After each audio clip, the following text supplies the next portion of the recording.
Welcome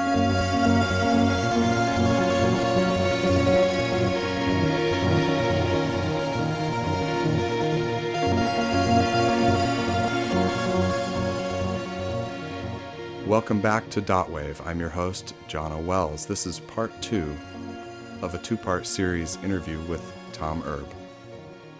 Regarding making your own music, are you getting out? Are you playing? Not much. I do that when there's an opportunity. Uh-huh. My world as a musician is electronic music, sort of old school electronic music. So the last thing I did was a recreation of a piece that was initially done in 1967, Jim Tenney piece called Foran Rising. And this is a piece which has steadily rising tones, 15 steadily rising sine waves that are all offset by a minor sixth, and has a range from, I think we ended up with 30 hertz to about 15K. And how did you create that? Well, I did it with Jim in 1989 or so initially, and then I did it in C Sound, an old and still existing, still working computer music language. And I just wrote a C Sound patch to make these sine waves, and we released that version. Now, when Jim did it initially, he did it a number of ways. The first way he did it was with a test oscillator and tape. And he couldn't get the test oscillator to do the entire range, so he did 2 sweeps, edited them together for the low and the high. And then from that, he started copying the tape so that he could get all these rising tones playing together. Wow. So he made this big analog version, which is kind of crazy.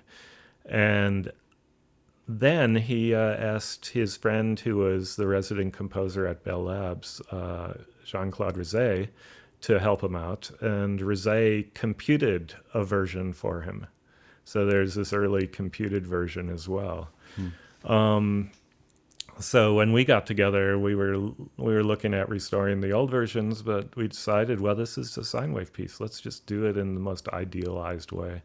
And so I used the most pure sine waves I could create, and we made this very sort of straight ahead version. So then this last year, I was thinking, well, I have all this nice synthesis gear, and it's much better than the old synthesis gear. Right. Maybe I can do an analog version. So I did a version using maths and DPO. So just a slope generator and a sine wave oscillator. I called up Make Noise and asked him, how do I calibrate this to be more of a pure sine wave? And so I did that. And I spent 4 hours. I'd love to hear that phone call. Yeah. No, it was Tony, just email. It was just... Tom's on the phone. He wants to know. Yeah. Yeah, well, they don't want their customers sort of turning the screws and just screwing up their modules. Sure. I don't know if they release this information, but they sort of trust me to do analog things. I can assume. Yes. And then I spent a long time trying to get maths to do this perfectly straight line over 9 volts to do the number of octaves I needed. And it took me a while to calibrate, but then once I got it calibrated, I just started generating sweeps and generated sweeps for like a half hour. And then I edited the whole thing together. So I made essentially, yes, I used digital techniques, but I essentially made an analog version of this piece. Right. And the first time I heard it, I thought, oh man, that sounds exactly like the digital one. But then on a few more listens, I realized, oh no, things are not so synchronized. You don't find these sort of patterned repetitions that you heard in the digital version. The analog version. It right. was doing some really unexpected things, and it had this depth. And then finally, I EQ'd the whole thing to do a sort of, for the ear's sensitivity, so that is sort of a natural loudness curve in the piece. So the idea of the piece is it's a perceptual piece where you're trying to, Jim doesn't explain it, so maybe I shouldn't explain it. But Okay. one way of experiencing the piece is to try to listen to all the things that are happening in it, to listen to all these 15 sine tones all moving together and try to track individual voices. And it's a long piece, like 11 minutes. So you eventually find that you can't track it. You've got to adjust your way of listening to it while you're listening to it. So I worked hard on this one to make sure all the tones were equally perceptually evident. And that's the last piece I did. It was played at a concert in Stuttgart and also in Toronto recently. I did a sort of an IMAX surround version for Toronto. So here is Tom Erbe's version of James Tenney, Forehand Rising.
It's pretty challenging. It's a 1960s Fluxus piece. Right. And I think part of it depends on the idea that you're sitting in a concert hall and you're probably going to sit around for the whole thing. You're going to have some patience.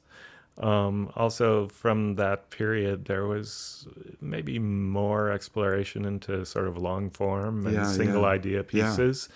And we're impatient now. But maybe the audience was 10 people. I don't know. Right. It may have been a small dedicated following who wanted to really experience this sort of experimental perceptual thing.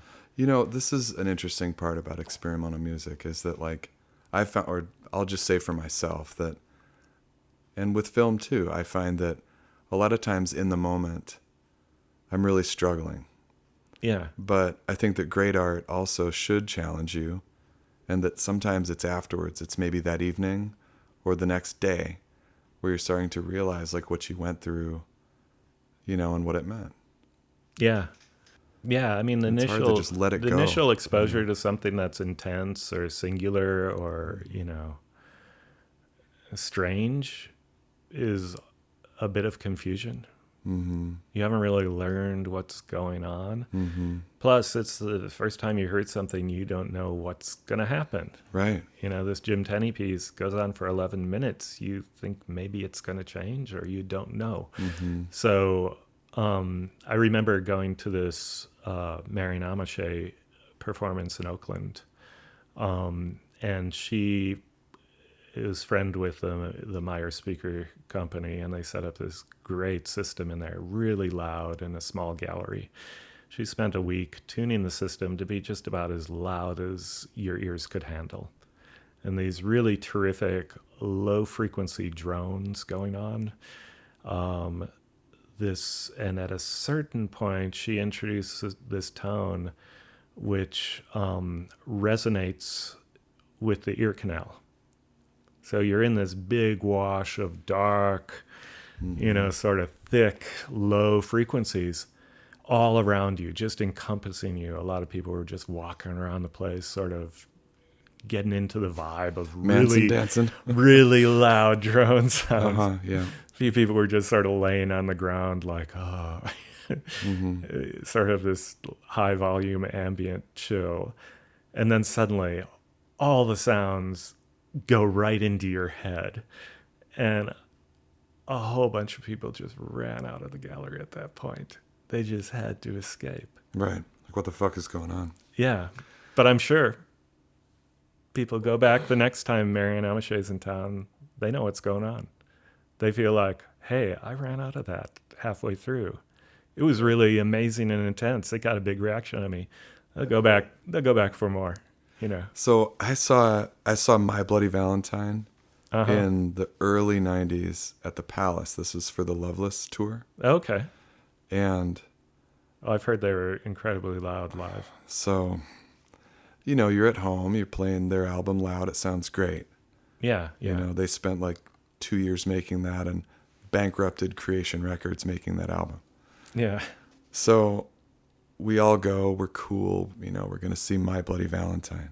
My memory was that it was a terrible experience, and a lot of the crowd left flipping them off. Yeah. And we stayed, and I had my fingers jammed into my ears to try to work like earplugs. But it was that kind of inner ear where it's like hurting your sternum kind of volume. Mm-hmm. And they're standing on stage holding guitars, thrashing like they're actually playing. But it just really sounded like an earthquake. Yeah, yeah. So like, what is he playing? I have no idea. Here's Kevin Shields like hurting his neck, thrashing so hard. And it was like a continuous tone for the whole time. And we're trying to figure out if it's the sound system or if it's what they intend. Mm-hmm. But now, looking back on it, yeah, I had a terrible time that day, that moment. But it was amazing to make it through and to experience it also. Yeah. So this is what we're talking about. It's yeah, like, I mean, hard it's like watching one of the old Andy Warhol films. You know? Right. Oh my God. They're endless, you know. Yeah. And yeah. So I guess my question is, how do we challenge our human nature to be in the moment and to take it in more? Or are we just supposed to fight it the whole time? How do we get through it? Well, I mean, how do we get through it and just let it go? And how do we do it? Yeah, I mean, like, how do we let it in and not judge it? Well, I think or are we supposed to go through that? A lot of us get into this stuff because they think, this is a cool place to be. This is a really hip experience. You know, you know, maybe you're already into some strange things. Maybe there's really an aesthetic in your mind, but when you hit certain things like a mandala film or an Andy Warhol film or, you know, Marianne Amichet or some really Merzbau or something that's just extreme, you find, wow, maybe I don't want to be here. Right. You know, this is a bit too much. But maybe it's just, a lot of times things hit your limit. You haven't experienced anything like that. Or you've hit something that's just, oh my God, there's so many ideas here. Right. You know, you listen to like, you know, turn of the century opera. It's like, wow, this composition, I don't understand what's going on. Right. I thought I liked John Coltrane, but what the fuck is this? Yeah. Right. Now it's, So you've suddenly challenged yourself and you've gone beyond your understanding and you weigh whether you want to go back a second time and this is something to get into. But in the moment, how do we clear ourselves to just like let it in and not fight it? Because we're really missing out if we're sitting here analyzing and judging and what's going on and do I like this? You know, that's my challenge is in these moments, like, how do I just let it happen? Or am I supposed to be challenged and then figure it out later? Yeah. I mean, when I realized it was okay for me to walk out of a show, if I wasn't into it, I felt okay, you know, that there would be another opportunity, you know, so I've walked out of shows and I've seen enough and that's fine. And I think at that point, I mean, it's just a case of, I think, getting a little older and realizing that you can hang out in something that's just going to stay the same all the time or is going to be so complex for the whole time that you're not going to be able to absorb it all. You can just hang around and experience it and it'll be fine. It'll be interesting, you know. So and then you shouldn't wear yourself out thinking, oh, I gotta understand everything, or I gotta Right. hear everything, or this sound is so loud, I've got to hear what's the value in this My Bloody Valentine concert. You know, you don't struggle with those ideas of whether Right. yeah, it is kind of like relaxing, giving into it and really realizing, well, if I'm just not getting anything, I can walk out, Maybe that's some of it, is that we just don't want to walk out, right? Because that means that I don't get it, and I'm supposed to get it. You know what I mean? I mean, I I'm came, so I'm supposed to be cool. I'm supposed I'm to a get sound this. engineer, so I'm trained to be relaxed and like experiencing, sound endlessly. I spent a couple years working on David Tudor's tape archive for the Getty Institute, and I was just copying it from analog to digital. He made a huge collection of tape loops, like a truck dumping gravel. A 6-second loop that went on for 60 minutes. So my job was to listen to this all 60 minutes and make sure my copy was perfect. Right. So Wow. yeah, That'll bend your brain a little bit. Yeah, it just turned me into this really patient listener. Mm-hmm. And this is one of the things you have to be when you're a recording engineer, is really patient, Yeah. really open to any kind of sound.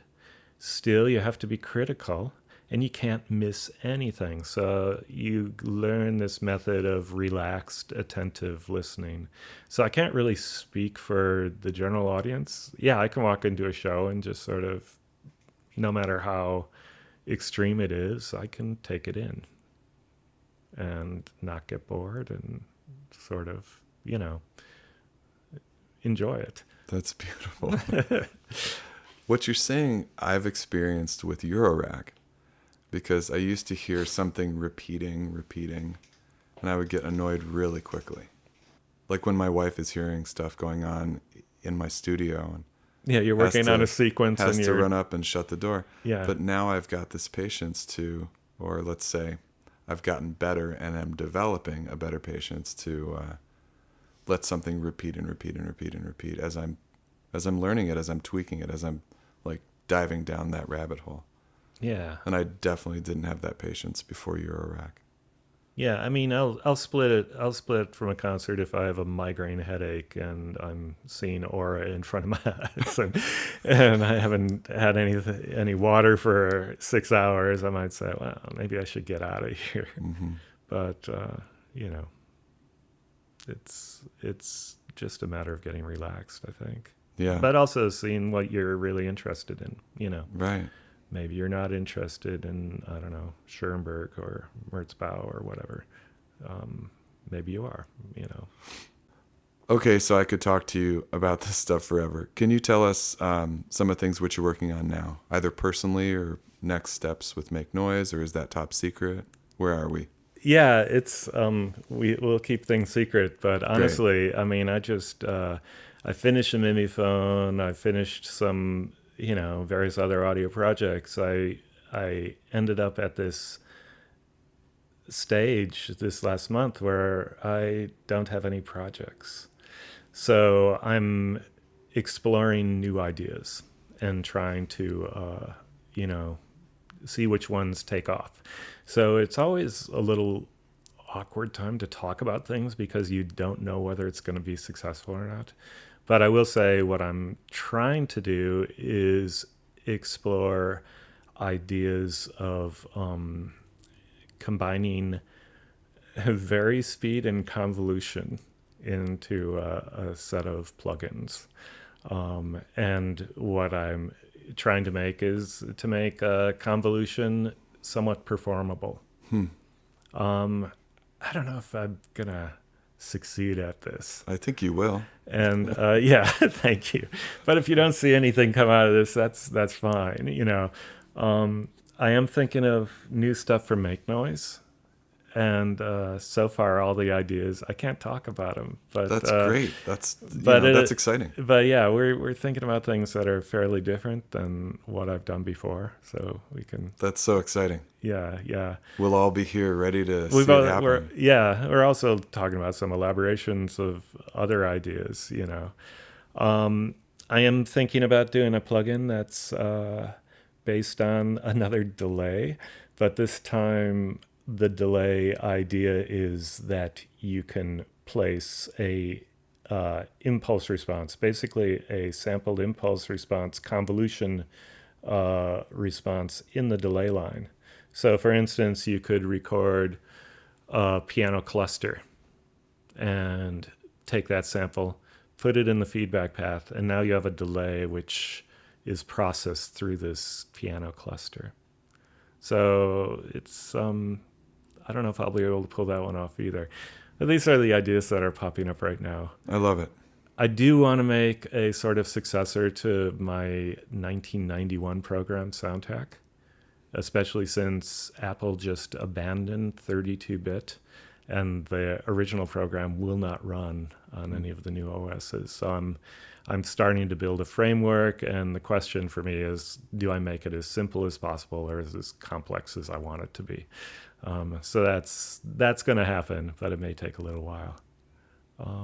That sounds great. And as a creative person, I love being in that kind of reset stage too, where it's like, I got a bunch of stuff going on, but no actual jobs.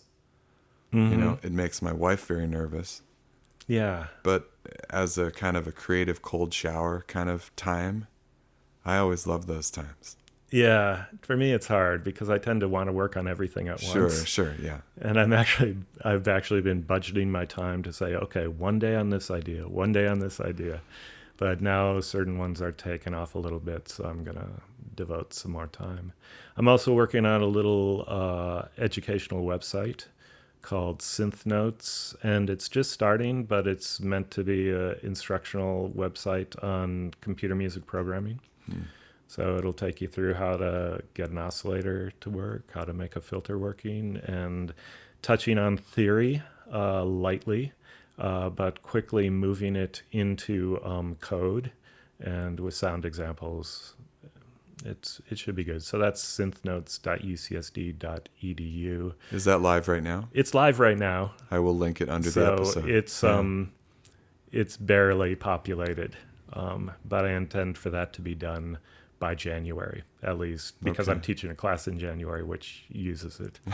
So that I'm actually pretty excited about. That's great. We'll definitely link that under the episode so that people can see that. Yeah.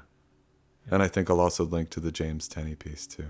Oh, yeah. Oh, and you should link to, I also have a Alvin Lucier piece I did a couple years ago, year and a half ago. Okay. Called So You, which you should check out as well. I'll definitely put that there too. Yeah.